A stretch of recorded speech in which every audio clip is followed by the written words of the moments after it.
Bonjour, c'est Ursule encore. On est le 22 juillet 2023.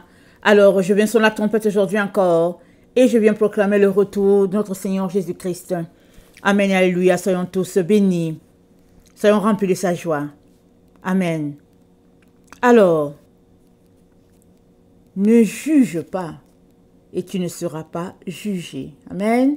Ne juge pas et tu ne seras pas jugé. Alors, Luc 6, le verset 37. Ne jugez point, et vous ne serez point jugés. Ne condamnez point, et vous ne serez point condamnés. Absolvez, et vous serez absous. Donnez, il vous sera donné. On versera dans votre sein une bonne mesure serrée, secouée, et qui déborde, car on vous mesurera avec la mesure dont vous serez servis. Il leur dit aussi cette parabole. Un aveugle peut-il conduire un aveugle? Ne tomberont-ils pas tous les deux dans une fosse? Le disciple n'est pas plus que le maître, mais tout disciple accompli sera comme son maître. Amen. Tout disciple accompli sera comme son maître. Et notre maître Jésus nous dit de ne pas juger. Et nous ne serons pas jugés. Par qui? Par le juge des juges. Et nous savons que c'est notre Dieu. Autrement, il est en train de nous dire de nous concentrer à nous juger nous-mêmes. Pas les autres. Ici, c'est sous-entendu. C'est sous-entendu quand il dit de ne pas juger, c'est de ne pas juger les autres. Mais c'est de nous concentrer à nous juger nous-mêmes, c'est-à-dire à nous examiner. C'est la règle d'or pour quiconque veut voir le Père un jour. Amen. Alors, nous venons de lire, nous serons mesurés avec nos propres mesures. Amen. Ce qu'on aura fait, comment on se sera comporté, c'est comme ça aussi que lors du jugement, devant Dieu, il nous sera fait. Si nous avons aimé, nous serons aimés. Si nous avons rejeté, nous serons rejetés. On vous mesurera avec la même mesure dont vous serez servis. Alors notre Père est en train de nous dire de nous évaluer nous-mêmes. Amen. De nous évaluer nous-mêmes. Dans Matthieu 7,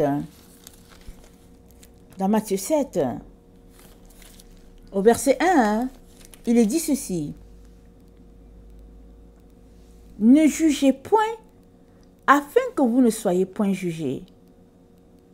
Car on vous jugera du jugement dont vous jugez, et l'on vous mesurera avec la mesure dont vous mesurez. Pourquoi vois-tu la paille qui est dans l'œil de ton frère et n'aperçois-tu pas la poutre qui est dans ton œil? Chez toi, c'est la poutre. Chez ton frère, c'est la paille. Mais le corps humain, l'être humain a tendance à regarder la paille qu'il voit dans l'autre. Mais chez lui, c'est la poutre. Question de dire que apprends à te concentrer sur toi pour ce qui est du ménage à faire. Parce qu'il y a toujours du ménage à faire dans notre temple jusqu'à ce que nous rencontrons Dieu. Parce que c'est dit, 1 Corinthiens 3, verset 16, ne savez-vous pas que vous êtes le temple du Saint-Esprit? Nous sommes le temple de Dieu. Un temple doit être nettoyé, il doit être purifié à tous les jours, il doit être balayé. Alors, quel temps as-tu à te concentrer à balayer le temple de l'autre alors que le tien est sale et a besoin d'être nettoyé? Oui, il peut arriver que le Seigneur t'envoie donner une parole à telle personne. Une vision, un rêve, une parole. Ça, c'est l'œuvre de Dieu. Sinon, il te demande de te concentrer à te juger toi-même. C'est-à-dire à t'évaluer, à faire un examen à ta propre personne. Et nous savons que nous sommes corps, âme et esprit. Et cet examen va reposer sur les trois niveaux de notre personne. On va se juger au niveau de l'âme, on va se juger au niveau de l'esprit, on va se juger au niveau du corps. Proverbe 4, le verset 20, c'est dit, « Mon fils, sois attentif à mes paroles, prête l'oreille à mes discours, qu'ils ne s'éloignent pas de tes yeux, garde-les au fond de ton cœur. Car c'est la vie pour ceux qui les trouvent, c'est la santé pour leur corps.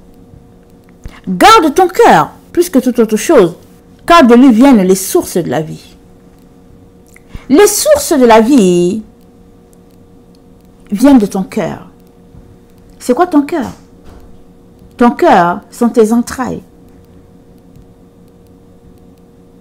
C'est le centre où tu reçois tout. C'est là que tout se trouve. Et il dit, mon fils, sois attentif à mes paroles. Garde-les dans le fond de ton cœur.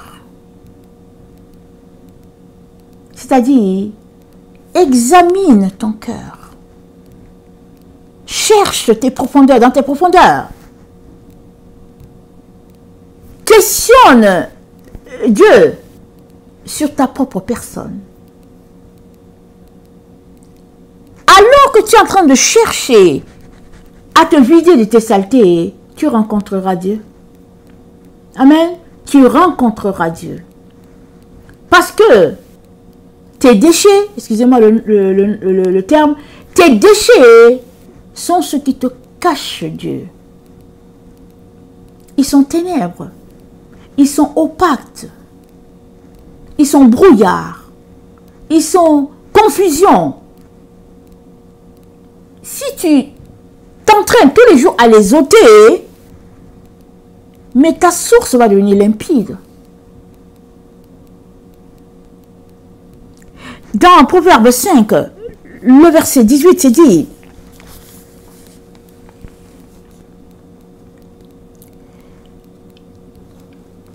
bois, le verset 15, bois les eaux de ta citerne, les eaux qui sortent de ton puits.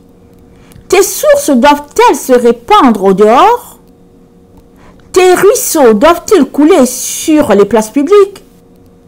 Qu'ils soient pour toi seul et non pour les étrangers avec toi. Que ta source soit bénie. Ta source, elle est en toi. Chaque être humain a une source.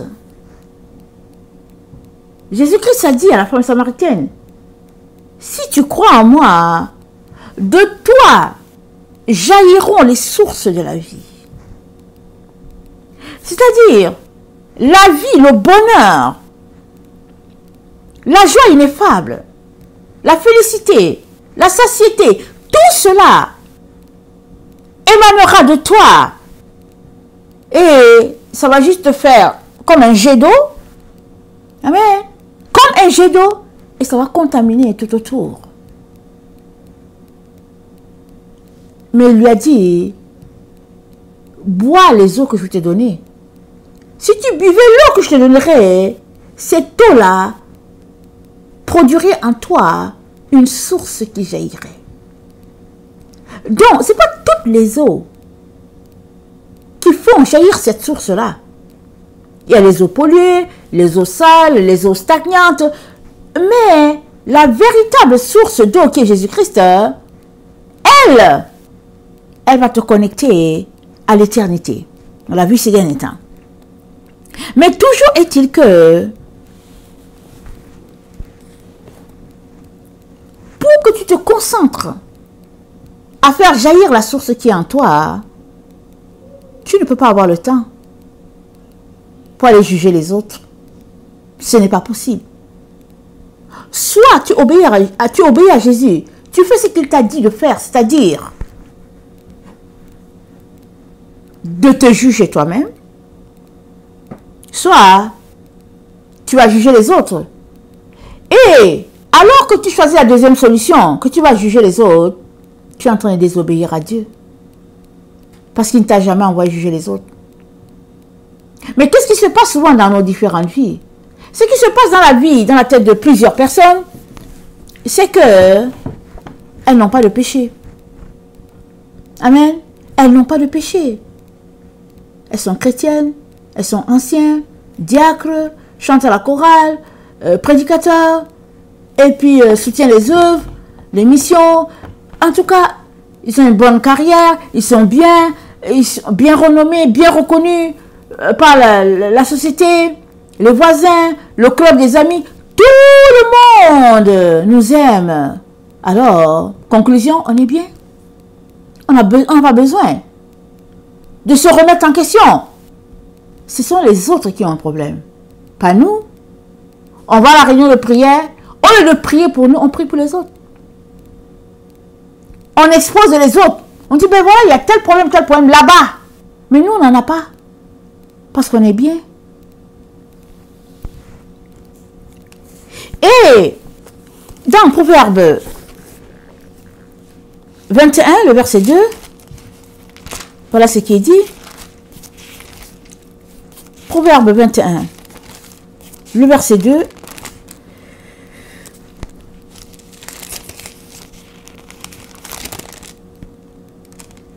Toutes les voies de l'homme sont droites à ses yeux, mais celui qui pèse les cœurs, c'est l'Éternel. Wow. Toutes les voies de l'homme sont droites à ses yeux. Mais c'est Dieu qui pèse. Il faudrait donc qu'on développe une maturité de manière à questionner nos voies. À ne pas conclure d'office que ce que nous on fait c'est bien et que le problème est ailleurs. Souvent le problème est dans la cour de l'autre, pas chez nous. Nous on est bien, on est parfait, on est correct, tout est beau. Mais c'est l'autre, c'est là-bas qu'il y a un problème. Allons régler le problème de l'autre.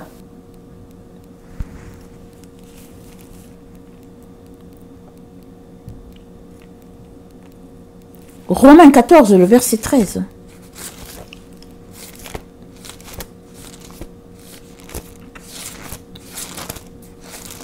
Romains 14, le verset 13.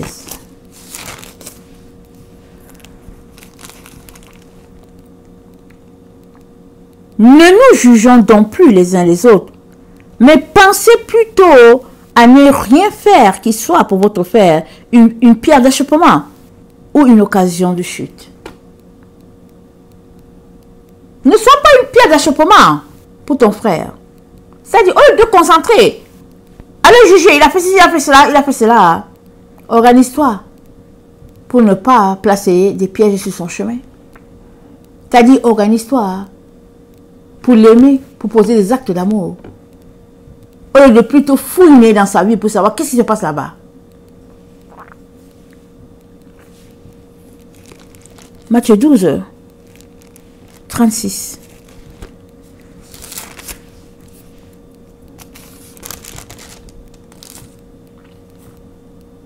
Je vous le dis, au jour du jugement, hein, les hommes rendront compte de toute parole vaine qu'ils auront proférée.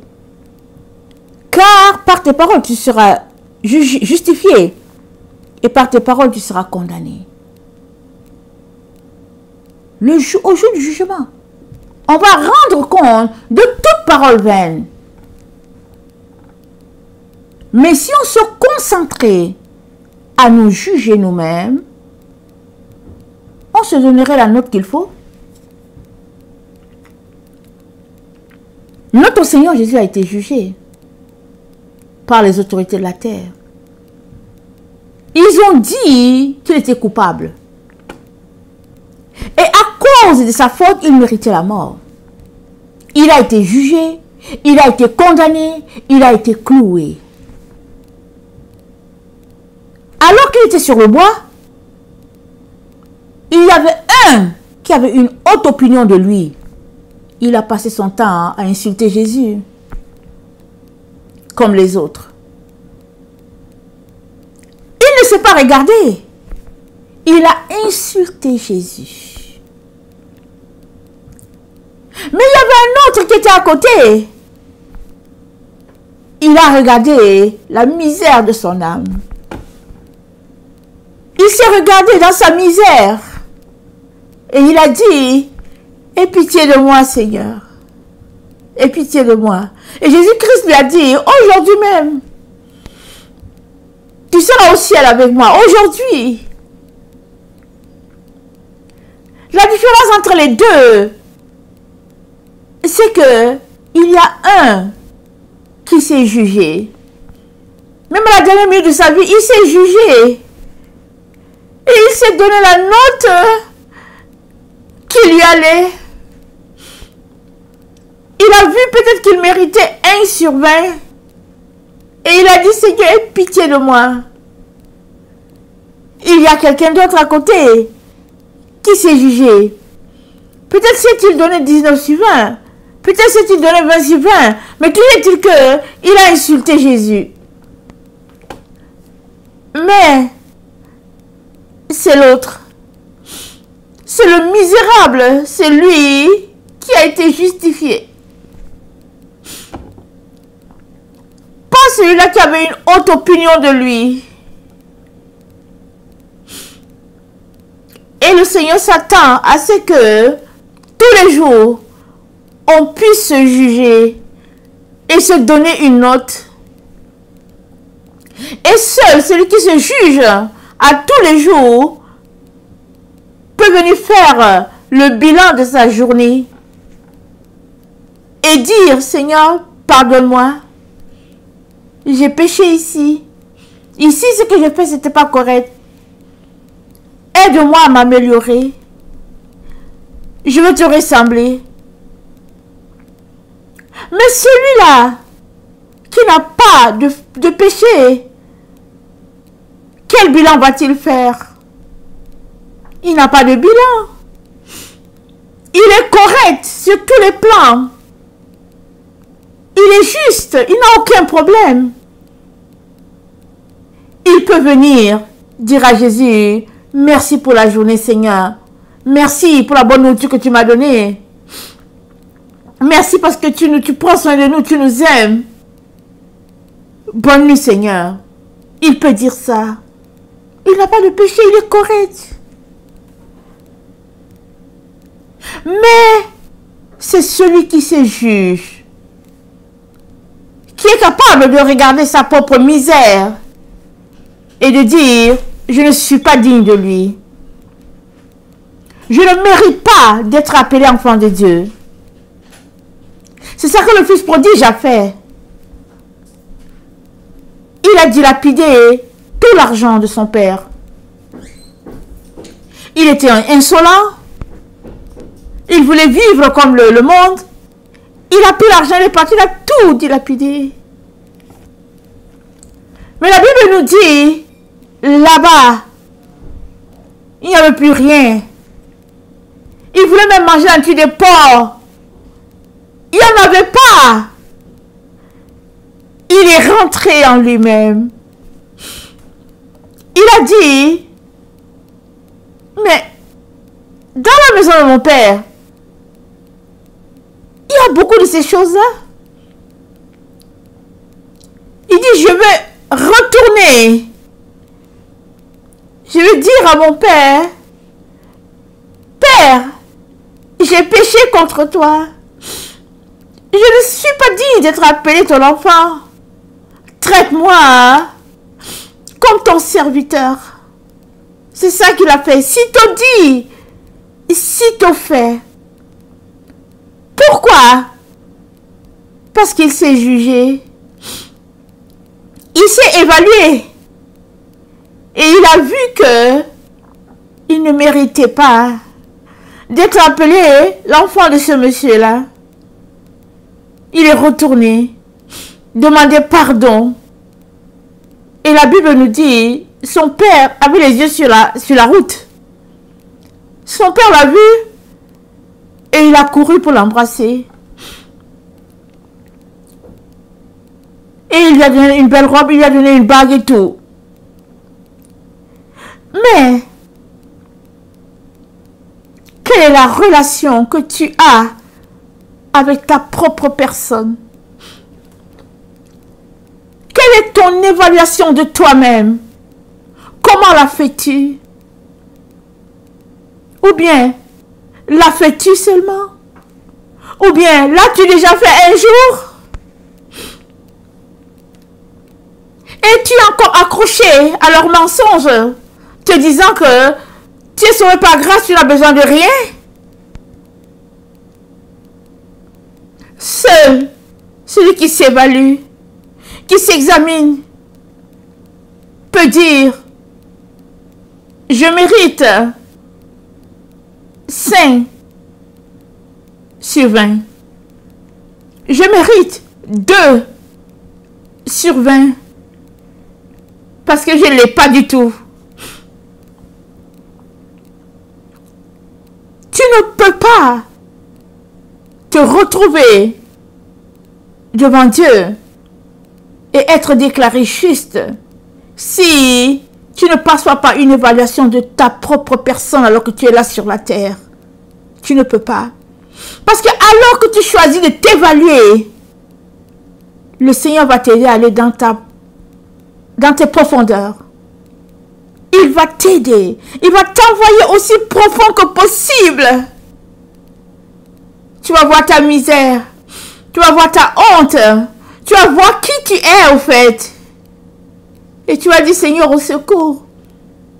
Je sombre. Au secours. Et il viendra. Il te tendra la main. Comme Pierre qui est en train de sombrer alors qu'il a marché sur l'eau. Et à un moment donné, il a eu peur. Il est en train de sombrer. Il a appelé Jésus. Jésus a étendu la main. Jésus l'a pris. Il s'est évalué d'abord. Il a vu que il avait besoin de Jésus. Alors il gardait les yeux sur Jésus. Mais tant que ses yeux étaient gardés sur Jésus, il marchait sur l'eau. À partir du moment où il a eu peur, il a juste coulé. Il a sombré.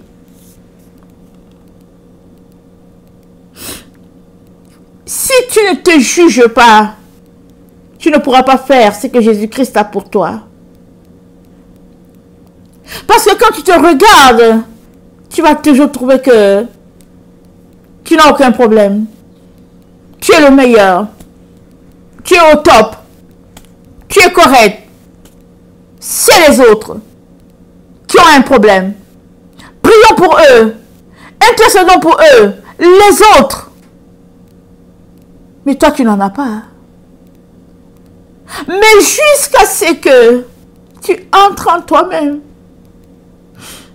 et que tu te regardes tel que tu es, avec le miroir que Dieu te donne d'avoir le reflet de ta personne, tant que tu ne rentres pas en toi-même, tu ne pourras pas arriver. Parce que tu vas rester dans ton orgueil, dans ta fierté. Et tu vas dire, je l'ai, je suis un bon chrétien, je suis correct, je viens d'une belle famille, ta, et puis ta.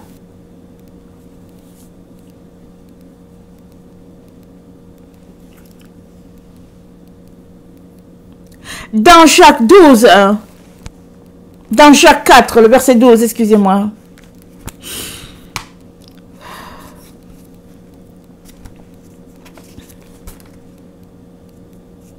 Jacques 4, le verset 12.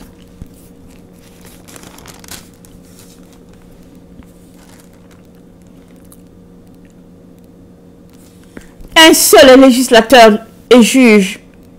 C'est celui qui peut sauver et perdre. Mais toi, qui es-tu qui juge le prochain? Qui es-tu? Le modernisme nous a donné la facilité à juger les autres. On a les téléphones, on a Internet, on a Facebook, on a WhatsApp. Tout, c'est gratuit ou bien à moindre coût. On peut se prêter à cette distraction-là.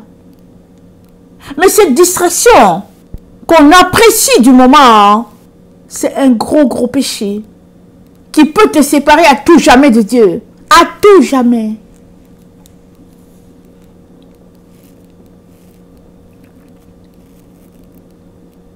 Jusqu'à quand vas-tu rester dans ces choses-là? Jusqu'à quand vas-tu garder les yeux fixés sur les autres au lieu de les fixer sur toi? La Bible nous dit qu'il y a 2 personnes qui sont allées prier au temple. Il y a un qui est venu. Le publicain, il tapait sa poitrine. Il disait, voilà ce que je donne. Je ne suis pas comme celui-là qui est à côté. Le misérable qui est là. Je suis ceci, je suis... Il était fier de lui, le publicain. Mais il y avait le misérable à côté. Je ne sais plus si c'était samaritain.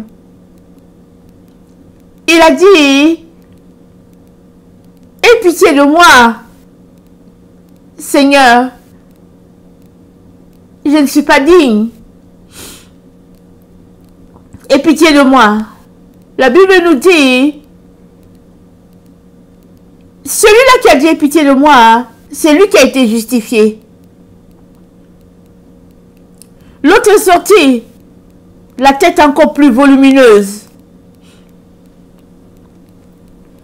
Mais celui-là qui tapait sa poitrine pour dire, je ne suis pas digne, aie pitié de moi, aie pitié de moi. Lui, Dieu lui a pardonné.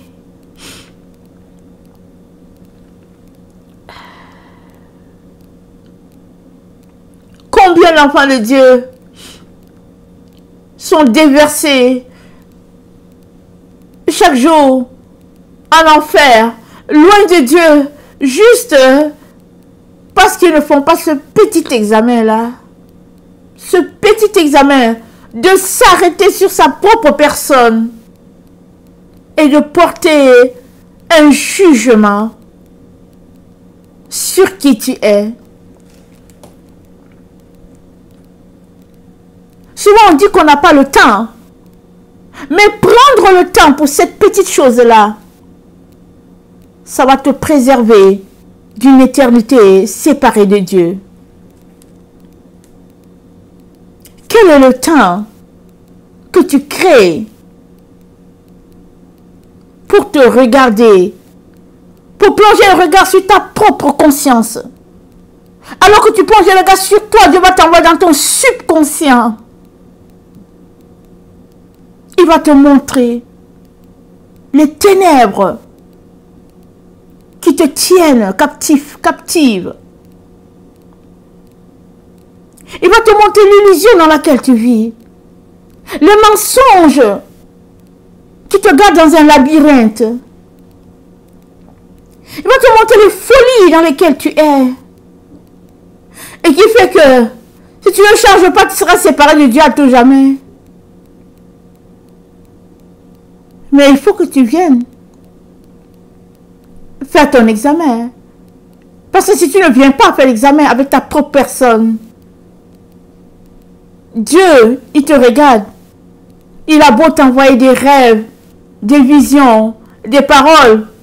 Mais si tu ne t'arrêtes pas pour prendre un temps avec toi-même,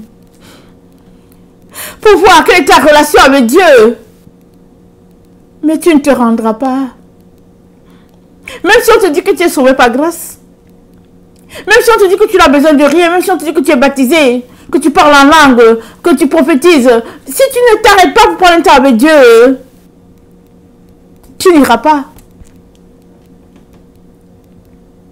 là où il se trouve. Prends l'exemple sur les 10 vierges.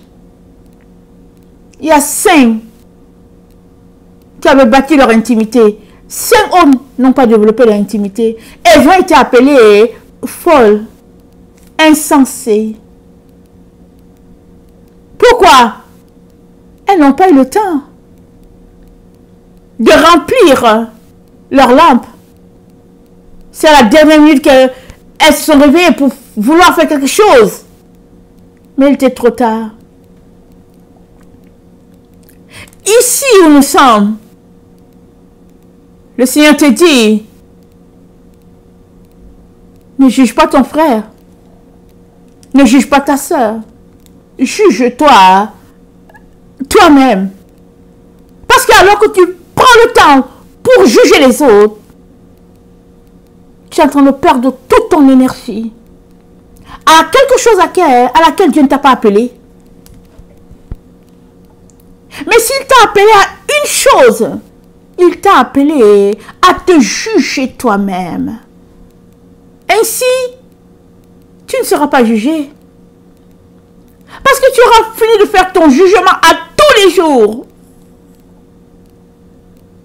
Et à tous les jours, tu viendras pour dire, Seigneur, pardonne-moi. Je ne suis pas digne. Et à tous les jours, il te dira, mon fils, ma fille, je te pardonne aujourd'hui encore. Va et ne pêche plus. Va et ne recommence plus. Va et concentre-toi sur ton travail.